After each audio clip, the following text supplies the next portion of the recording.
There's a pretty one, Ulysses.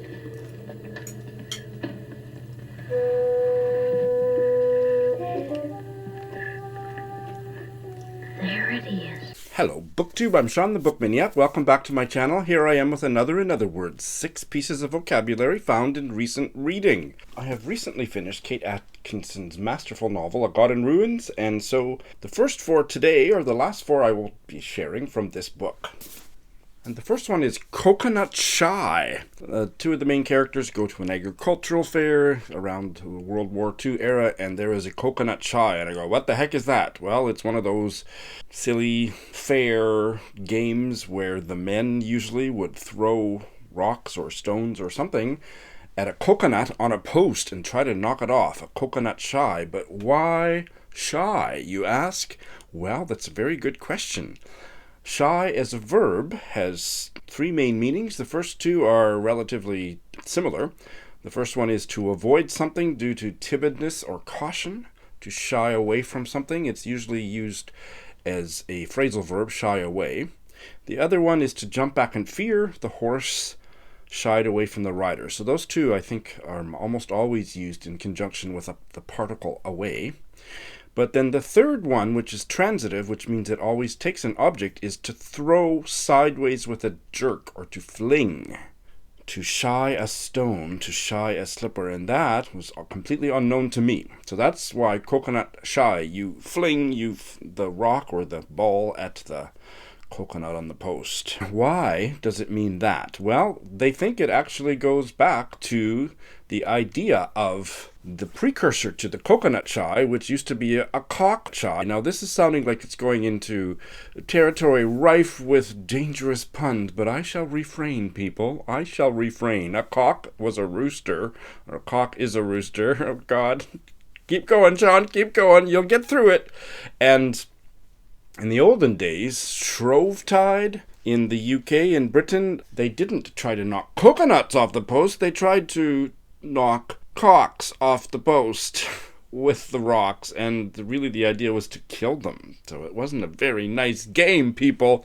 And the cocks would shy away from the rocks. Oh my God. And speculation among the linguists, the etymologists, who spend time mulling over these issues, that the shy roosters that shied away from the rocks gave birth to the verb to shy. But I'll let you decide whether that's a good theory or not. But it also gave us words like shycock. Okay, which meant a wary person, somebody who keeps indoors to avoid the bailiffs. Okay, moving on. Next is a member of the Goldfish Club. This is kind of the opposite of the Mile High Club. The Goldfish Club, something that apparently still exists today, is a worldwide association of people, and the main character of this novel is one of them, or was one of them. Spoiler alert, he's dead before the end of the novel. The Goldfish Club is a worldwide association of people who have escaped an aircraft by parachuting into the water, or whose aircraft has crashed into the water, and whose lives were saved by a life jacket, inflatable dinghy, or similar device. Maybe saved by a Mae West, if you remember last week's episode of In Other Words.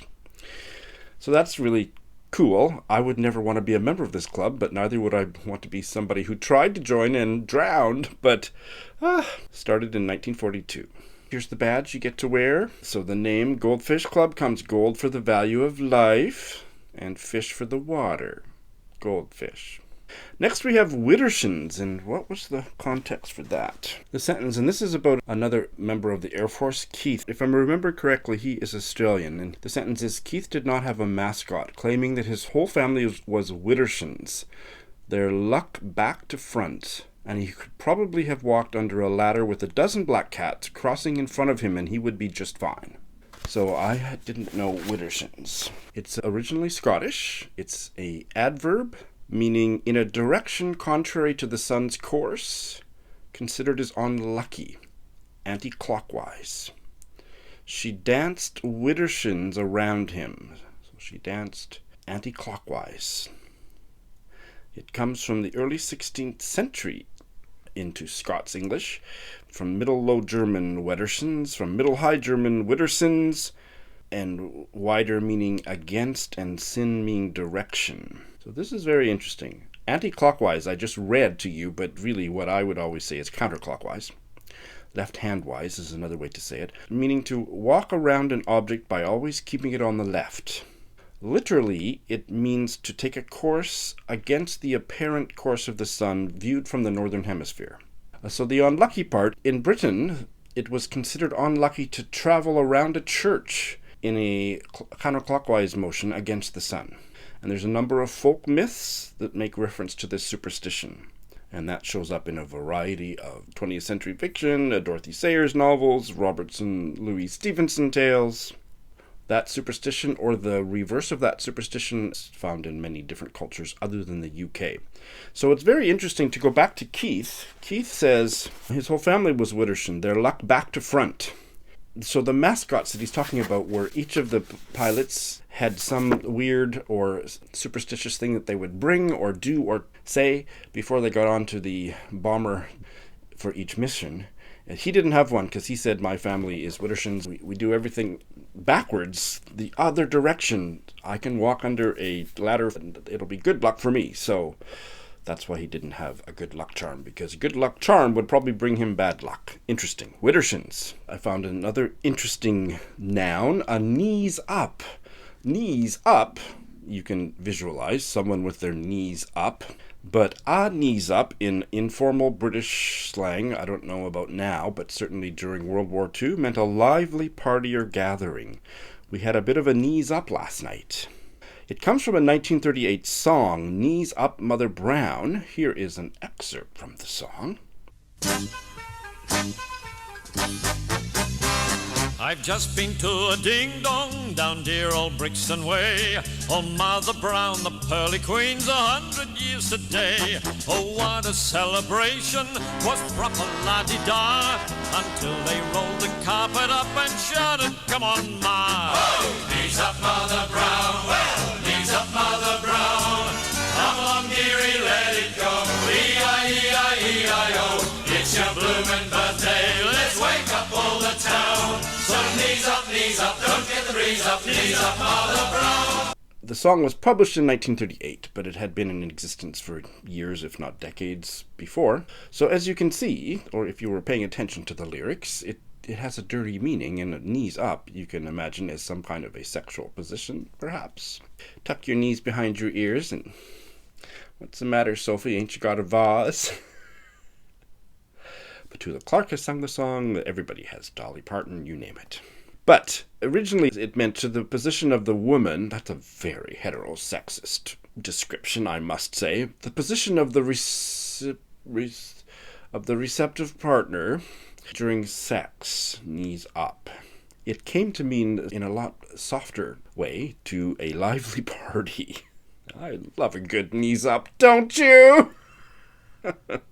The 1964 Mary Poppins Disney film has a song, Step in Time, which was based on Knees Up. I don't know how close the words are, or whether it was only the tune, I don't know. Bing Crosby and Rosemary Clooney did that song. It's in Monty Python. Fozzie Bear performed it during an episode of The Muppet Show in 1980. So those are the four from the Kate Atkinson novel.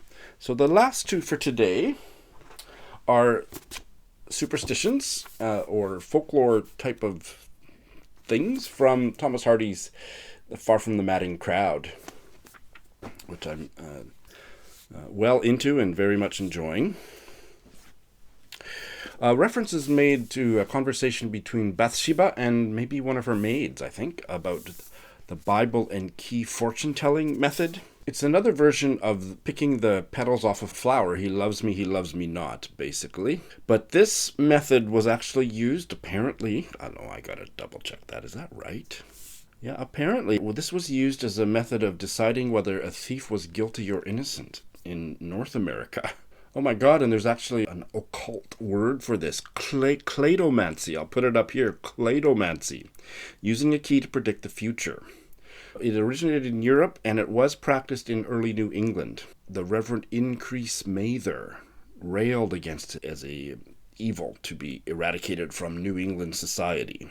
You tied a piece of thread to the loop of the key and dangled the key from your hand. You asked the question you want to know, such as, will I marry Joe? Whatever the question, dangle the key from your hand, and then if the key starts to move, it means yes. Cliedomancy is not about the Bible, it's just about the key. If the key starts to move when you ask your question, the answer is yes. But then bibliomantic cliedomancy, oh my god, do I need to rename my channel? Sean the Bibliomantic, I don't know. Bibliomantic cliedomancy, Bible and key. You use a book and a key to get your answer. And yes, in 1692, another Puritan, not just puritanical, but Puritan minister preached against bibliomantic cliedomancy. So, you need a big key, like a skeleton key. Find a passage in the Bible that relates to your question. For example, if you're curious about who you will marry, open the passage in the book of Ruth. And this is what is being referred to in the Hardy passage. Open the passage in the book of Ruth that reads, wherever you go, I will go. Wherever you live, I will live. Put your key on that page with the loop of the key, the other end of the key, protruding out of the Bible. Oh, this is fun. If I had a Bible, I'd play it right now. Close the Bible and then wrap the Bible up with string or ribbon if you're feeling fancy. You should be able to hold your wrapped Bible by the key loop sticking out of the top. So you got to tie that ribbon or string really tight. Holding the key with 2 fingers, begin to ask your question. For example, will I marry John? Will I marry George? Will I marry Sebastian? You have your answer when the Bible turns or it falls off the key. Bibliomantic cliedomancy, the Bible and key method, works best with multiple choice questions. Oh my god, that's fascinating. I'm not going to dig any deeper, but I would love to do a deeper dive on this to see if it was actually ever used in courts, but it is a divination type of telling the future or getting an answer. So I guess you could use it about the past. Who stole my pencil? Was it John, Shirley, or Joan? Anyway, have you ever tried it? Oh my goodness. That was crazy. And then the next one, another folklore superstition that's referenced in the Thomas Hardy. A coffin handle upon my sister-in-law's candle. If you see that. So when the tallow or the wax, candle wax, it's melted and it runs down the side of the candle, it sometimes goes out and then rejoins the candle, so it makes a little handle which has been called a coffin handle, and it is an omen. Whoever that coffin handle on the side of the candle points towards, they will die soon. The coffin handle on the side of a candle. And let's look that up in the Hardy.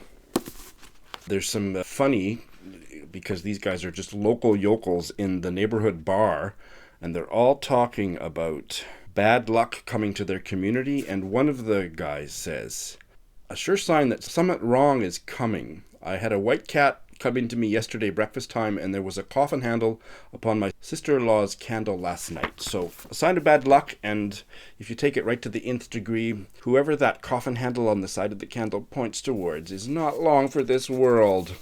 Alright guys, that's what I got. It's hilarious. Out, brief candle. Thanks for watching.